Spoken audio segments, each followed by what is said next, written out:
Yakobo 1. Yakobo 1:2 mpaka 4 inasema, ndugu zangu, hesabuni ya kuwa ni furaha tupu mkiangukia katika majaribu mbalimbali, mkifahamu ya kuwa kujaribiwa kwa imani yenu huleta saburi. Saburi ni iwe na kazi kamilifu, mpate kuwa wakamilifu na watimilifu bila kupungukiwa na neno. Tena hapo tunaambiwa kwamba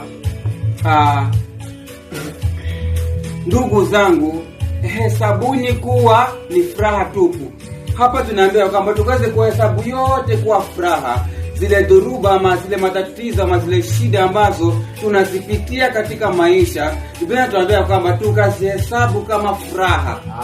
Amen. Yaani yale matatizo ambayo tunapitia, hizo kazi ambazo tulizipoteza, huo uhusiano ambao ulikatika, kila changamoto ambayo tuko nayo katika maisha, zile ajira ambazo hatuna ajira, basi vyote tuvihesabu ya kwamba ni kama furaha tupu. Mkiangalia katika majaribu mbalimbali, tukiangalia katika hayo majaribu yote ambayo tunapitia, basi kwetu sisi ikawe tu tuhesabu tu yote kuwa ni furaha tupu, kwa sababu kupitia hayo majaribu ambayo tunapitia ama kupitia hiyo dhuruba ambayo tunapitia, imani yetu pia huongezeka. Asiwe Yesu. Amen. Tena mstari wote tunasema kwamba mkifahamu ya kuwa kujaribiwa kwa imani yenu huleta subira. Kwa hivyo tukijaribiwa ndio imani yetu huwa inakuwa kubwa. Amen. Tukijaribiwa huwa imani yetu inakuwa kubwa. Amen. Kwa subira na iwe na kazi kamilifu, mpate kuwa wakamilifu na watimilifu bila kupungukiwa na neno. Kwa hivyo tukiwa ni watu wa kuvumilia majaribu, ama ni watu wa kuvumilia majaribu, watu ambao tukipata majaribu tunaenda mbele za Mungu, basi hapa natuambia kwamba tutakuwa wavumilivu na watimilifu. Amen. Amen. Sio kitabu kinatuambia kwamba tunapojaribiwa tukaweze kufurahia, kwa sababu kwa njia moja ama nyingine imani yetu inaweza kuongezeka. Amen. Tena hapo tukiangalia sababu nyingine ni kwamba nasema kwamba inatuandaa kwa makusudi makubwa zaidi. Kwa hivyo tukijaribiwa ni tukubali na tukachukulia yale majaribu kama furaha tu. Kwa sababu gani? Tunaandaliwa kwa jaribu lingine kubwa zaidi. Aso Yesu. Ndio tuweze kukua katika wokovu, lazima tupitie majaribu mbalimbali ama dhoruba mbalimbali. Aso Yesu. Amen. Tena dhoruba hukuza imani ama imani yetu hukua kubwa. Amen. Amen. Tena majaribu hufunua udhaifu wetu, kwa sababu ukipatikana na majaribu ndo utapata challenge ya kuomba, ama yani majaribu yakikuja yanakupatia changamoto ya kuzidi kuenda mbele za uso wa Bwana ama kuenda katika Bwana. Nataka tumalizie na kitabu cha Petro wa kwanza 5:10. Petro wa kwanza 5:10. Petro wa kwanza 5:10.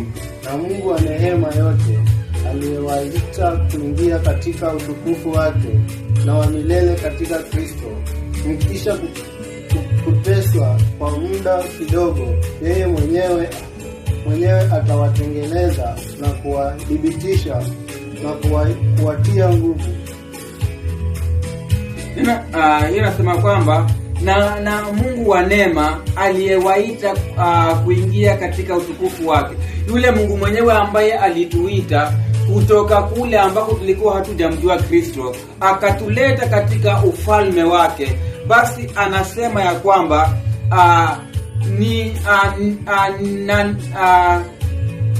kuingia katika utukufu wake wa milele katika Kristo Yesu, mkiisha kuteswa kwa muda kidogo.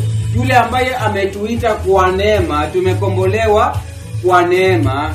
Sasa yule ambaye ametuita anatujua. Asiwe Yesu. Amen. Na basi tukiteswa si mateso ya muda mrefu, ni mateso hapa nasema kwamba mkiteswa kwa muda kidogo, yeye mwenyewe atawatengeneza. Kwa hivyo haya majaribu ambayo tunapitia, tunatengenezwa katika huduma. Pengine unaweza kuwa kwa huduma, lakini kuna vitu ambazo hazijakamilika mpaka upitie katika moto, upimwe. Je, hii kazi ambayo mwanangu anaifanya anaweza kuifanya? Ama akipatikana na jaribu, ataanza kuangalia huku na huku. Kwa hivyo tukijaribiwa, ni kwamba Mungu anatutengeneza kwa ile kazi njema ambayo ametupangia pale mbeleni.